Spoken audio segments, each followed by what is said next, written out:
สบายบ่แบบนี้มักแบบนี้เนาะบักแบบนี้ นี่ยังไงนี่กระเป๋าตลอดแท้นี่เบิ่งอยู่ โอ้ย อาวุธ อาวุธ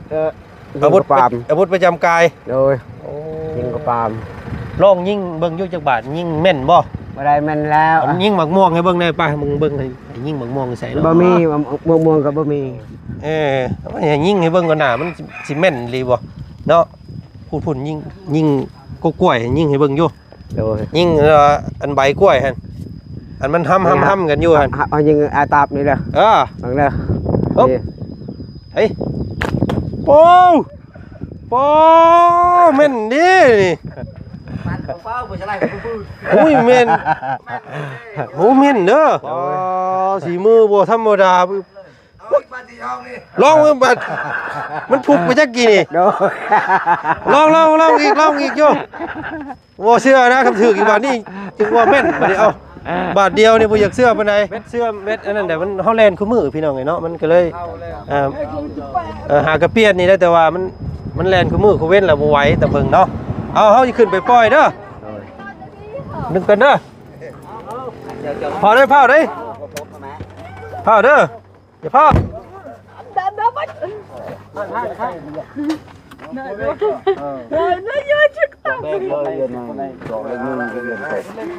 เอาเลย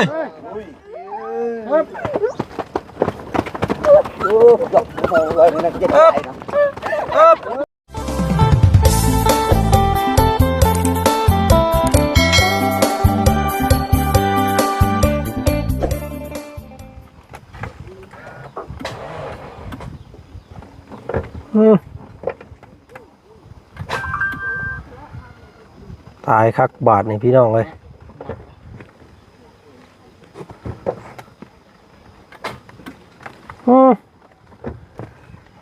เอาเลยเด้อบาทนี่เฮ็ดจังไดเนาะบาทไหนเมื่อจักเนาะได้ซากไปอยู่เมื่อแล้วเซ็ตมากองลอกบาทนี่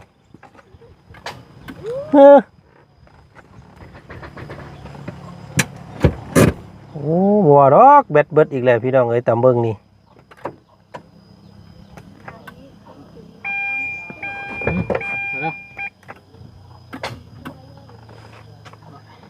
เรียบร้อยก็บาทนี่จังไดเด้บาทพี่งานเข้าแล้วพี่น้องเอ้ยหัวว่าแบตเตอรี่หากระเปลี่ยนมุงยังบ่ฮอดปีซ้ำได้พี่น้องเอ้ยเนาะทางบ่จันเปลี่ยนตอนนั้นกับแม่น้องเชอเพิ่นตายซะแง่งอยู่ตลาดแรงเซโนหั่นพี่น้องเอ้ยเนาะบ่ว่ามาสิเบิดอีกเลยจักว่าเพิ่นบ่อยากเมื่อจากผู้สาวบ่จักเนาะนี่เนาะ บ่อยากเมื่อจากน้องกันว่าน้องไม้น้องทายน้องหลาน้อยบ่จักดอกกันนี่พี่น้องเอ้ยสารแง่งอยู่มาพี่มา ประตูอัน7 ปีเพิ่นพี่น้องเอ้ยเนาะโอ้ยเฮ็ดจังไดล่ะบาดนี้ประตูสบายดี เฮ็ดดีได้บาดนี้รถข่อยมันติดบ่ได้สิให้ยู่ซอยได้อยู่บ่ได้เนาะยู่ไปอีกให้ยู่ซอยกันเด้อจังไดเด้อโอ้ยพี่น้องเอ้ยเป็นยังไงเด้นี่เนาะมันคือเป็นจังซี่เนาะ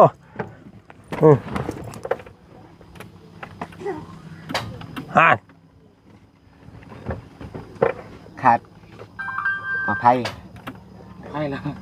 โอ้ขาดมาไผ่เราก็ ได้เราก็ได้พี่น้องเอ้ยเนาะหมอไผ่เบิดแต่มึงเนาะโอ้ยพี่น้องเอ้ยเอ้าก่อนอื่นเนาะพี่น้องเนาะทักทายสบายดีพ่อแม่พี่น้องกันเบิดสุขุสุคนมื้อนี้เป็นมื้อที่เบิดเวลาที่พวกเฮากำลังสิล่ำลาพ่อตู้เพิ่นกลับบ้านบัดพี่น้องเอ้ยเนาะสิลาน้องๆเพิ่นว่าสิเอาน้ำไม้เอาต่อขึ้นรถขึ้นล่างแล้วสิพากันหวนขึ้นกลับบ้านก่อนมื้อนี้พ่อตู้เด้อบ่ได้อยู่นำได้บาดนี้เนาะมีแต่ให้สร้างเพิ่นเฮ็ดไปเด้อเฮือนเจ้าเด้อเนาะผู้แลอีก 3-4 มื้อสิขึ้นมาใหม่เนาะขึ้นมาบ่นี้เฮือนคือสิแล้วเนาะเฮือนเนาะเพราะอุปกรณ์ครบเบิดแหละพี่น้องเอ้ยเฮ็ดจังได๋สบายนี่สิเจ้าว่าเจ้าบ่อยากให้เมื่อบ่จัก เจ้าเสพของใช้รถคอยบ่ติดได้บาดนี่ตำเบิ่งนี่ จูงไปอีก จูงไป โดย โอ้ยเฮ็ดจังไดเด้คนมันเจ้าผู้เดียวสิอยู่ได้บ่ เจ้าปอย เจ้าปล่อยโอ้สิเทงบ่ลงฮู้สิเด้นี่พี่น้องเอ้ยเนาะโอ้เราก็มีความฮู้เด้อนี่เด้อหมอไผหมดเราอ่ะพี่น้องเอ้ยเนาะ หมดมาไผ่ด้วยมันปอย ใส่สันสะอ้ายสร้างเพิ่นอยู่บ่เอิ้นเพิ่นมาซอยกันอยู่หั่นอันอ้ายสร้างเอ้ยขอเพื่อขอแห้งนะ อันน้องอันโอ้น้องน้ำพี่น้องน้องน้ำกับน้องกันว่าหลานน้อยมาพี่ขอแห้งแน่น้องอ้ายเนาะพี่น้องเนาะ รอดปลอดภัย บาน ปลอดเลือดเบิ่งลูกเบิ่งเตา โดย เย่เจ็บยาไทย โดยสิเมื่อฮอดอยู่บ่บาดนี้มันรถข่อยเป็นไปสิเมื่อบ่ได้บาดนี้เนาะสบายดีน้องเนาะเห็นน้องเพิ่นมาพอดีพี่น้องไงก็เลยสิขอเพื่อขอแห้งเด้อยู่รถช่อยเด้อมันสิไล่อยู่บ่บาดนี้พี่น้องมันสิสตาร์ทได้อยู่บ่เนาะเบาบุญกับบ่เพิ่งเพิ่นอยู่ผู้เพื่อนเบาสอนผู้ ผู้สิแห้งแน่เนาะกินข้าวมาแล้วบ่มื้อนี้ยังอยู่น้องน้ำเด้พี่ทางไงเนาะเอากะสิลองมาก่อนซะเนาะลองอันน่ะอยู่เพิ่นก่อนอันใช้อันอ้ายสร้างเพิ่นเบิดเท่านี้บ่ มันยันบ่แห้งได้พี่น้องเอ้ยเนาะไปอยู่ก้นมันเด้อ ประตูก็ครบเจ้าที่เจ้าทาง เนาะครอบแม่ประตูเอิ้นแม่ ครบเด้อ จะได้ค่อยไปปล่อยก่อนเด้อ เดี๋ยวปอยก่อน เดี๋ยวจะปล่อยก่อนเอาจักเลยพี่น้องเอ้ยเนาะเอาถ่ายให้เพิ่นมาคบกันก่อนซะเนาะอยู่พุ่นละกาฮอดพุ่นแล้วก็สิได้ตามเบิ่งนี่จังได๋นี่พี่น้องเนาะสร้างเป็นรถก็ได้รถมาเสียข้างทางเนาะว่าสิย่างเมื่อบ้านแล้วบาดนี้เนาะขอเหือขอแห้งพอสร้างเพิ่นก่อนรถก็บ่ได้ล้างได้พี่น้องเอ้ยเนาะจะบ่แม่นเพิ่นเครียดบ่ได้ล้างเพิ่นนี่บ่จักอันนี้เนาะ เป็นให้แล้ว โอ้ยตายบาดนี้พ่อขอเหือขอแห้งแน่อยู่รถชอยนี่เด้อเวทเสื่อมเวทอันนั้นแต่มันเฮาแล่นคู่มือพี่น้องเอ้ยเนาะมันก็เลยหากระเปลี่ยนนี่ได้แต่ว่ามันแล่นคู่มือคู่เว้นแล้วบ่ไหวแต่เบิ่งเนาะเอาเฮาสิขึ้นไปปล่อยเด้อนึกกันเด้อพอได้เผาเด้เผาเด้ออย่าเผา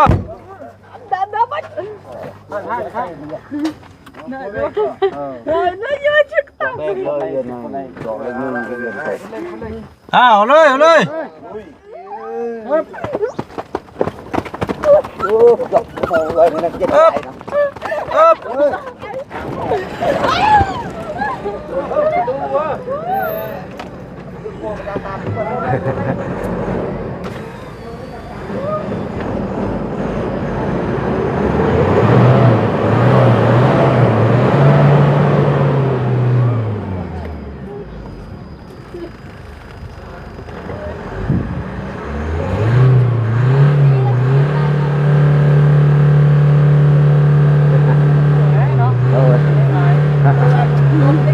ตูนะ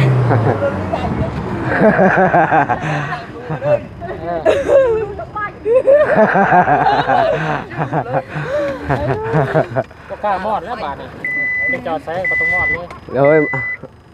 หมดจะเลยไปนู่อีก กล้ามอดแล้วกล้ารับเครื่องแล้วก็มาไฟเบิดแล้ว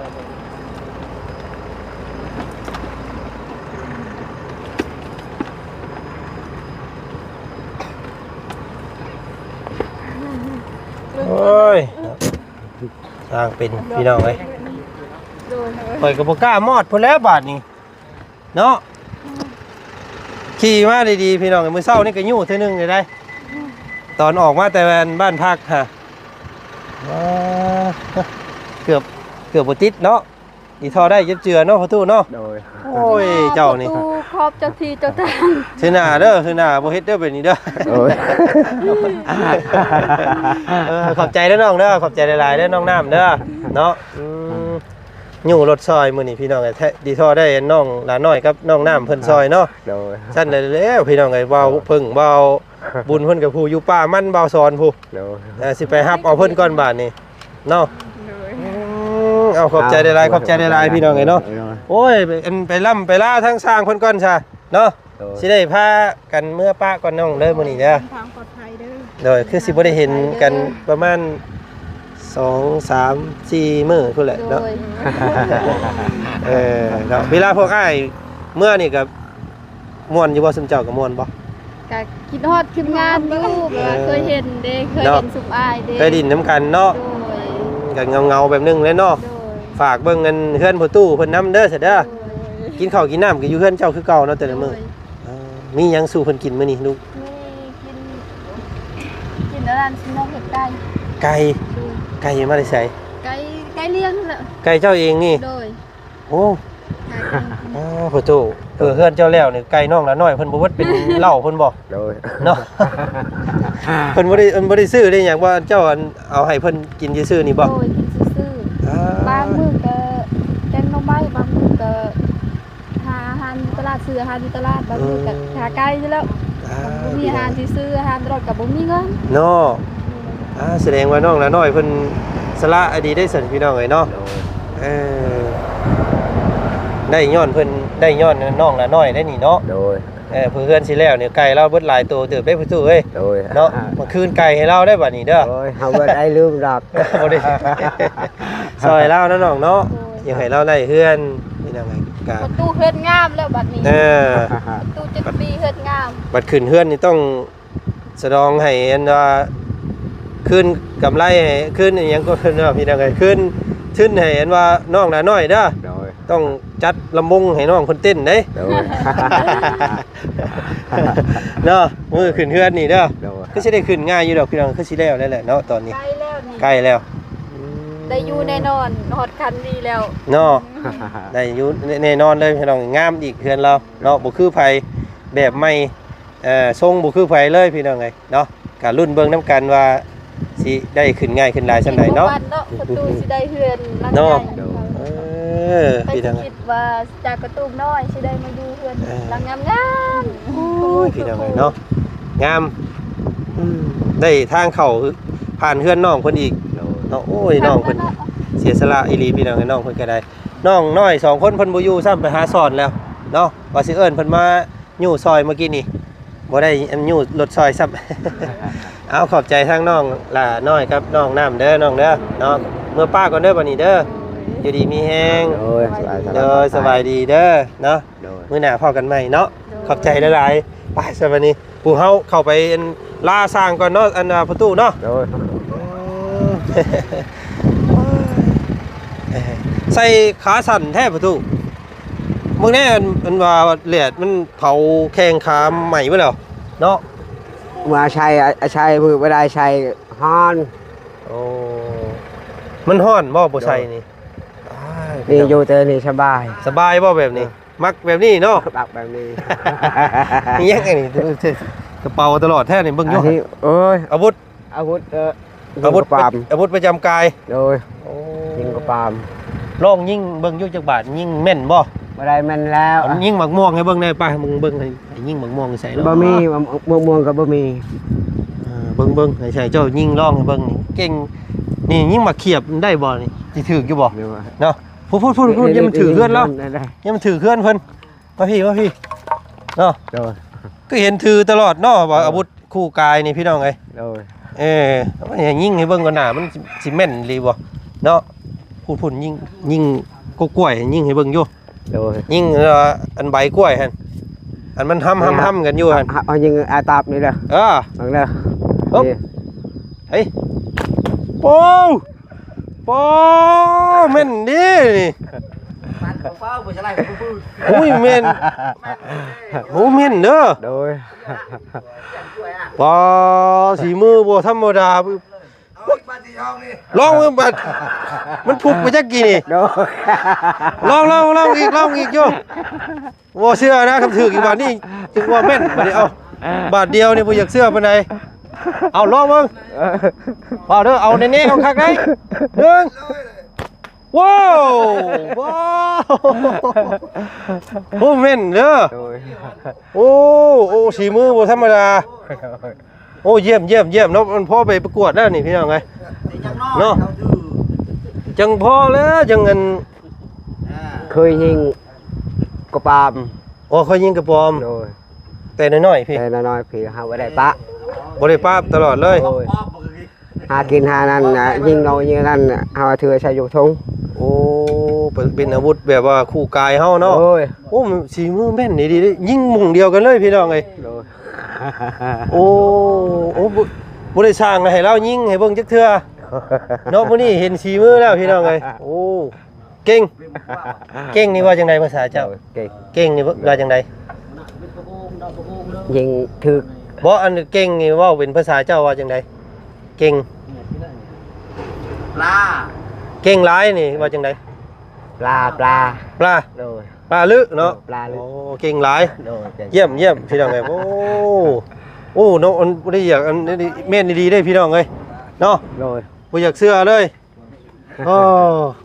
อุ้ยฮู้พอกเดียวได้เมื่อกี้นี่นี่พี่น้องไงบอลเรายิงนี่เห็นบ่อ๋อบ่อยากเชื่อเนาะสุดยอดคักพี่น้องไงเนาะโอ้เฮือนก็ใกล้สิแล้วแล้วพี่น้องไงเพิ่นสะรอท่าให้มันแดดอ่อนสักหน่อยก่อนจะขึ้นหลังคาบาดนี่ โดย เนาะ โดย มาเทื่อหน้านี่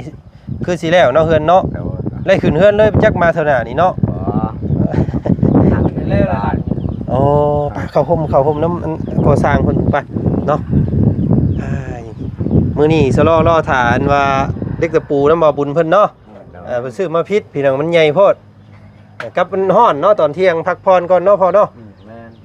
มันฮ้อนหลายก็เฮ็ดยากพี่น้องไงเนาะอ้ายเนาะขอบใจหลายๆเด้อพ่อเด้อยู่รถซอยเด้อขอบใจรถแบตเบิด โดย ไปคู่มือคู่เว้นรถแบตเสื่อม แม่น เมื่อหาเปลี่ยนรถอีกแล้วเปลี่ยนแวตอีกแล้วนี่พี่น้องไอ้3-4,000 บาทเพื่อได้นี่ มันจะได้เงิน เนาะ นี่ก็ได้เงิน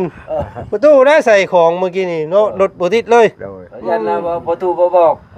บ่บอกเจ้าที่เจ้าทานมาจัก เจ้าที่เจ้าทานเด้อบอกเด้อ บอกเด้อบ่น่าเด้อ โดย เนาะมาบ่ไหวได้นี่เปลี่ยนเทื่อละ 4-5,000 นี่บ่ไหวได้นี่ เอ้ยเนาะก็สิพากันเมื่อป้าก่อนเด้อพ่อบัดนี้ โดย เนาะสิลาก่อนพี่น้องเพราะว่าอายุหลายมื้อแล้วยันลูกยันเมียถามหาสิเมื่อเยี่ยมลูกเยี่ยมเมียก่อน ครัว หาครอบครัวก่อนครับ อยู่ดีไม่แห้ง เงินเบิดแน่แล้วเงินเสียค่าห้องเบิดแล้ว เมื่อหาของเงินเมียมาเสียค่าห้องใหม่ก่อนเนาะ โดย พี่น้องไงเนาะเอามื้อนี้มื้ออื่นแล้วบ่มื้ออื่นดังค่า แล้ว เพราะว่าเฮามันสิยากแต่ตอนว่าอันนี้เนาะตอนตอกกันแผ่นกันลมมันนี่เนาะ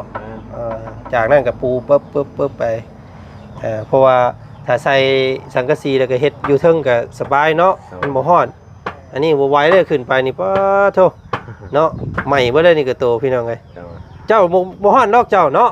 บ่ส่งสิฮ้อนคนนี่เบิ่งแข้งเบิ่งขานี่พี่น้องเอ้ยเนาะ โดย ฮู้ว้าวทางนั้นก็มาแล้วพี่น้องเอ้ยยู่แล้วเมื่อกี้นี่บ่สอนมันสิว่ายู่รถซอย โดย ยู่เรียบร้อยเนาะไล่เรียบร้อยแล้วพี่น้องเอ้ยเนาะก็ถือว่าติดกักสิมื้อฮอดบ้านบ่ฮอดแล้วมื้อนี้เนาะมื้อฮอดบ้านก่อนใครอยู่ดอกพอได้อันว่าเปลี่ยนเนาะ โดย จอดอยู่เฮือนว่ายู่บ่ได้อีกได้อหันเฮือนก็แคบซ้ำพี่น้องเฮือนบ่จันเนาะ เอาพ่อเมื่อป้าก่อนเด้อซะเด้อ โดย สบายดีพ่อตู้เด้อเนาะอยู่ดีมีแฮงเนาะเนาะโอ้ยพี่น้องมาพี่น้องเนาะก็เฮือนพ่อตู้เพิ่นก็ใส่ลูกติงสำเร็จแล้วพี่น้องไอ้เนาะล่าสุดนี่ลูกติงเรียบร้อยแล้วก็โครงหางเรียบร้อยมีแต่ย้ายไม้สลาใส่เนาะงามพี่น้องไอ้ออลึเนาะ โดย บ่คือไผมาก่อนเฮือนหลังนี้ทรงเทวดาคุ้มครองเพิ่นว่าเนาะหลายคนเพิ่นว่า ออลึเนาะเอาพี่น้องไงก็ติดตามเบิ่งนํกันอีกเนาะ โดย บ๊ายบายพ่อตู้บ๊ายบายเด้อ โดย เนาะโอ้ย โอ้แม่นเด้อสีมือเด้อสุดยอดเนาะเฮ้ยมื้อเด้อบ่ถ่ากันดีกว่าโอ้ยตาย พี่น้องเอ้ยก็บ่กล้าฮอดปิดพุ่นแล้วบาดที่นี่เนาะรับติดบ่ได้อีกแล้ว โอ้ยทั้งบ่าวซ้อนบ่าวสิพามาซอยพี่น้อยเนาะ สบายดี เอิ้นหาเคยล่ะครับบ่าวบุญเพิ่นจักไปทางใด อยู่ พอดีได้ ป่ามัน น้องๆเพิ่นยู่ซอยกี่นี่ โดยน้องซ้อนได้ยินว่าอันรถดับกับอ้ายเขาสิอยู่ซอยเราอ่ะ มาฮอดรถติดพอดีเว้ยเนาะ พากันยู่ประตูเพิ่นแล้วกับพุ่นแหละทางทีมงานสร้างเพิ่นเมื่อกี้นี่พี่น้องก็หุ่มใช่เนาะพอได้จวด กินข้าวแล้วป่ะกินข้าวแล้ว พี่น้องเอ้ยเนาะก็คลิปนี้ก็ถือว่าเกิด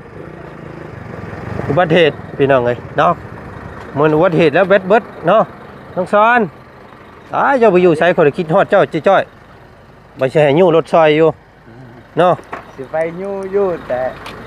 เด็ดแล้ว เฮ้ยพี่น้องเอ้ย กินข้าวแล้วป่ะ เป็นแล้ว น้ำหมูยูป่ะ เรียบร้อยเลยเนาะ กินอยู่ไปกินข้าว